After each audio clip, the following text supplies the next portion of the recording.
सर्वांना नमस्कार आणि जय हिंद. मी अभिजित गोरे आपल्या सर्वांचं आजच्या लेक्चरमध्ये स्वागत करतो. तर आजचं हे जे लेक्चर आहे ते येणारी CTET फेब्रुवारी 2026 याच्या अनुषंगाने बघा मॅथ्सचा पेपर 1 आणि पेपर 2 याच्या सिलेबसचा असणार आहे.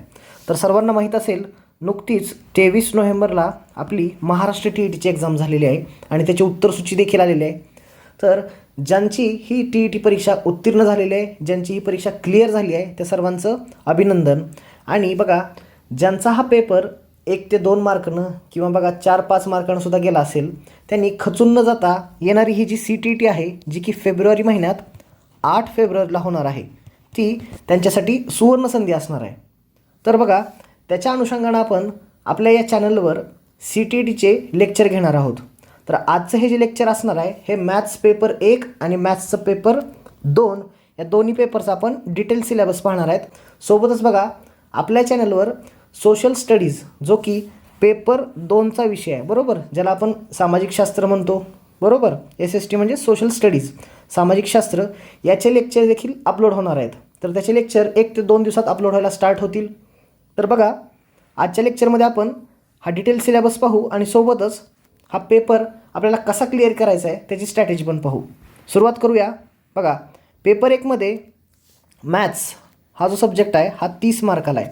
तुम्हाला माहीत असेल पेपर 1 मध्ये बघा पहिला जर मेन सब्जेक्ट म्हणलं तर तो CDP म्हणजेच आपण त्याला बालमानसशास्त्र म्हणतो, ते आहे 30 मार्काचा.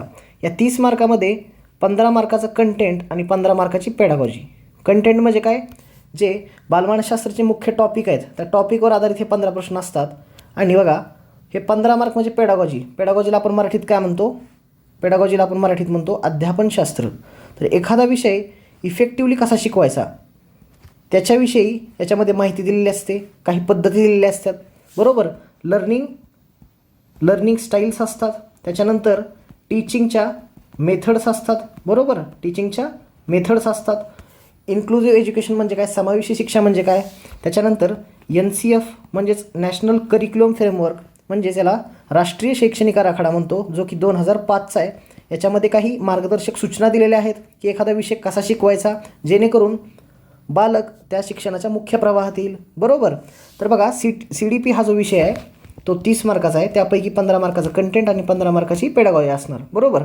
त्याच्यानंतर लँग्वेज 1 म्हणजे भाषा 1, कोणाची मराठी असेल, कोणाची हिंदी असेल किंवा इंग्लिश असेल, ठीक आहे. लँग्वेज 1 पण 30 मार्काला आहे, याच्यात पण same 15 mark pedagogy 15 mark content. त्याच्यानंतर लँग्वेज 2 तसंच बघा 30 मार्क 15 आणि 15 बरोबर. त्याच्यानंतर चौथा सब्जेक्ट जर म्हणलं तर EVS एन्व्हायरमेंट स्टडीज म्हणजेच पर्यावरण अध्ययन बरोबर. हा पण टॉपिक बघा 30 मार्काचा आहे, याच्यामध्ये 15 आणि 15 असं डिवायडेशन आहे. आणि शेवट जर म्हणलं पेपर 1चा महत्त्वाचा विषय तो आहे मॅथ्स. मॅथ्समध्ये पण 15 मार्काचं कंटेंट आहे आणि 15 मार्काची पेडागॉजी असणार आहे. तर कंटेंट म्हणजे काय आणि पेडागॉजी म्हणजे काय बघा. कंटेंटमध्ये मॅथ्सचे प्युअर टॉपिक्स असतात. प्युअर टॉपिक्स म्हणजे काय बघा, आपल्याला जे गणित माहिती आहे, आपल्याला जे गणित माहिती आहे मग ते अंकगणित असू द्या, भूमिती असू द्या, त्या गणिताचे डायरेक्ट प्रश्न येतात 15 मार्कासाठी. आणि उरलेले 15 मार्क जे आहेत 30पैकी त्याची पेडागॉजी म्हणजेच बघा पेडागॉजीला आपण अध्यापनशास्त्र म्हणतो. एखादा विषय शिकवायचा कसा त्याच्यासाठी काही सूचना असतात, मार्गदर्शक तत्त्वे असतात बरोबर, टीचिंग मेथड असतात, त्याच्यानंतर लर्निंगच्या स्टाईल असतात आणि वेगवेगळे टॉपिक येतात पेडागॉजीमध्ये. त्याचे 15 मार्क झाले, असे एकूण 30 मार्कासाठी पेपर 1 मध्ये मॅथ्स येतो. तर आपण काय करू आता 15 मार्कात जे कंटेंट आहे त्या कंटेंटमध्ये कोणते नेमकं चॅप्टर आहेत ते आपण पाहू आणि त्याच्यानंतर पेडागॉजीमध्ये कोणते 15 मार्काला चॅप्टर येतात ते पाहू. सुरुवात करू.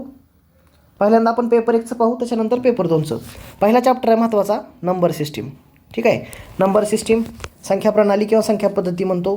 त्याच्यानंतर डिव्हिजिबल, याच्यातच आपण याला विभाज्यतेच्या कसोट्या म्हणू शकतो, ठीक आहे. डिव्हिजिबिलिटी रूल्स झाले. युनिट डिजिट एकक स्थान. त्याच्यानंतर बघा बॉड मास आपण कंचे भाग व्यव म्हणतो. स्क्वेअर आणि क्यूब बरोबर. त्याच्यानंतर सिम्प्लिफिकेशन, फॅक्टर, फ्रॅक्शन, टाईम. त्यानंतर बघा वेट आणि मेजरमेंट. त्याच्यानंतर पॅटर्न असतात, आता बुद्धिमत्तेचा पण भाग येतो थोडाफार. त्याच्यानंतर मेन्सुरेशन, ठीक आहे. मेन्सुरेशन झालं. त्याच्यानंतर जॉमेट्री महत्त्वाचा आहे, भूमिती. त्याच्यानंतर डेटा हँडलिंग, मिसलेनियस आणि उरलेला एखादा प्रश्न रिझनिंगचा येत असतो. मग याच्यात क्लॉक येऊ शकतं, डाईस येऊ शकतं किंवा डिस्टन्स अँड डायरेक्शन येऊ शकतं, एक एक प्रश्न असतो. ठीक आहे. त्याच्यानंतर बघा पेडागॉजी जी आहे पेपर 1ची त्याचा सिलेबस बघू आता. पहिला चॅप्टर कुठला आहे? Practical maths. ठीक आहे. जे आपण गणित शिकतो त्याचा व्यवहारामध्ये कसा उपयोग आहे. त्यानंतर बघा कन्सेप्ट फॉर्मेशन म्हणजेच अवधारणा निर्मिती हिंदीमध्ये दिलेलं आहे. त्याच्यानंतर लर्निंग स्टाईल असतात शिकण्याच्या पण, बरोबर. त्याच्यानंतर टेक्स्टबुक जो पाठ्यपुस्तक आहे त्याच्यावर आधारित. त्यानंतर बघा NCF म्हणजेच राष्ट्रीय शैक्षणिक फ्रेमवर्क, बरोबर, आराखडा, राष्ट्रीय शैक्षणिक आराखडा. त्याच्यानंतर AVED म्हणजेच ऑडिओ व्हिज्युअल एड. शिक्षणासाठी आपल्याला बघा शिक्षण घेताना जे काही सहाय्यक सामग्री असतात जेणेकरून ते शिक्षण अधिक रोचक बनू शकतं त्याच्याविषयी याच्यात माहिती आहे, बरोबर. त्याच्यानंतर टीचिंग मेथड, अध्यापन करताना वेगवेगळ्या मेथड असतात, तुम्ही ऐकलं असेल बघा. इंडक्टिव्ह मेथड, डिडक्टिव्ह मेथड, त्याच्यानंतर डाल्टन मेथड, ह्युरिस्टिक मेथड, या फेमस मेथड आहेत. तर या मेथड ज्या आहेत ते बघा कुठलाही सब्जेक्ट असू द्या, CDP असू द्या, EVS असू द्या, त्याच्यानंतर मॅथ्स असू द्या, इंग्लिश असू द्या, या सगळ्या विषयामध्ये उपयोगी पडतात. पुढचं चॅप्टर बघू थिंकिंग अँड क्वेश्चन्स. त्यानंतर बघा महत्त्वाचे चॅप्टर बघू CCE, हे माहीत असेल तुम्हाला, सातत्यपूर्व सर्वंकष मूल्यमापन. त्याच्यानंतर मूल्यमापन झालं इथं. आता आलं मूल्यांकन म्हणजेच इव्हॅल्युएशन, बरोबर. मूल्यमापनला आपण असेसमेंट म्हणतो, बरोबर, असेसमेंट. त्याच्यानंतर आलं इव्हॅल्युएशन. त्याच्यानंतर मॅथ्समध्ये सगळ्यात महत्त्वाचा चॅप्टर जर म्हणलं पेडागॉजीमधला तर तो आहे व्हॅन हिले. याची जो डायग्राम आहे व्हॅन हिलेची डायग्राम ही महत्त्वाची आहे. त्यानंतर बघा तुम्ही म्हणाला तर पियाजी लिहिलेला आहे. तर CTTमध्ये पेपर 1 किंवा पेपर 2 असू द्या, पेडागॉजी म्हणलं की पियाजीचा प्रश्न येणार. ठीक आहे. त्याच्यानंतर डॉक्टर ब्लूम आले. ब्लूमची टॅक्सॉनॉमी तुम्ही ऐकली असेल. ब्लूमची टॅक्सॉनॉमी ही महत्त्वाची आहे. पुढचा चॅप्टर बघू प्लेस व्हॅल्यू, म्हणजे बघा स्थानिक किंमत म्हणतो आपण त्याला. त्याच्यानंतर समावेशी शिक्षा, इन्क्लुझिव्ह एज्युकेशन. त्याच्यानंतर बघा मॅथमॅटिक्सचे स्किल्स, जे काही कौशल्य असतात गणित शिकताना, असे बघा हे पेडागॉजीचे चॅप्टर आहेत. एकूण 15 मार्क्सला हे चॅप्टर येतात आणि 15 मार्क्सलाच कंटेंट पण म्हणजे प्युअर मॅथ्स पण असणार आहे. त्यानंतर आता पेपर 2चा आपण सिलेबस बघू किंवा त्याचं मार्काचं डिस्ट्रीब्युशन कसं आहे बघा. पेपर 2मध्ये पण गणित हा 30 मार्काला आहे. ज्यांचा पेपर 2मध्ये मॅथ्स सायन्स हा पेपर आहे, बरोबर. मॅथ्स सायन्स हा पेपर आहे. त्याच्यामध्ये मॅथ्स हा 30 मार्काला असतो आणि सायन्स हा 30 मार्काला असतो. तर याच्यामध्ये बघा मॅथ्स जो 30 मार्काला आहे त्याच्यापैकी 20 मार्काचं कंटेंट येतं. कंटेंट म्हणजे मी तुम्हाला सांगितलं प्युअर मॅथ्सचे टॉपिक असतात आतापर्यंत आपण जे शिकलो आहे, बरोबर, ते 20 मार्काला येतात आणि उरलेले 10 मार्क जे आहेत गणिताचे ती असते पेडागॉजी. म्हणजे इथं बघा डिस्ट्रीब्युशन कसं आहे मार्क्सचं, या 30 मार्काचं 20 अधिक 10 मॅथ्सचं, आणि तसंच सायन्सचं पण 20 अधिक 10चं आहे. म्हणजे बघा 40 मार्काचं कंटेंट झालं मॅथ्स आणि सायन्सचं, प्लस 20 मार्काची पेडागॉजी झाली. कशाची? मॅथ्स आणि सायन्सची. तर आता काय करू आपण, मॅथ्सचे जे कंटेंटचे टॉपिक आहेत जे की 20 मार्काला आहेत त्या टॉपिकचे आपण नावं बघू आणि त्याच्यात महत्त्वाचे कुठले टॉपिक आहेत ते तुम्हाला सांगतो. त्याच्यानंतर आपण पेडागॉजी पण पाहू. बघा मॅथ्समध्ये पहिला महत्त्वाचा चॅप्टर जर म्हणलं तर नंबर सिस्टीम.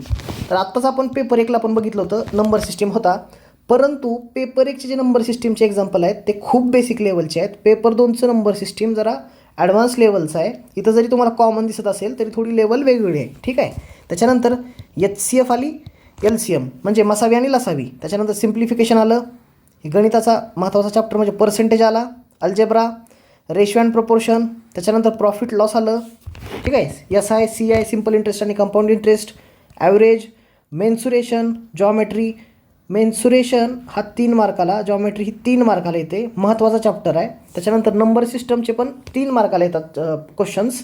त्याच्यानंतर बघा पेपर 2मध्ये महत्त्वाचा टॉपिक म्हणलं तर प्रोबॅबिलिटी, म्हणजे आपण ह्याला संभाव्यता म्हणतो. आणि शेवट आलं स्टॅटिस्टिक्स. याच्यामध्ये मीन, मोड आणि मीडियन या 3 गोष्टी असतात त्या आपल्याला काढायला लावतात. तर एक प्रश्नाचा फिक्स असतो. ठीक आहे. असे हे 14 चॅप्टर आहेत.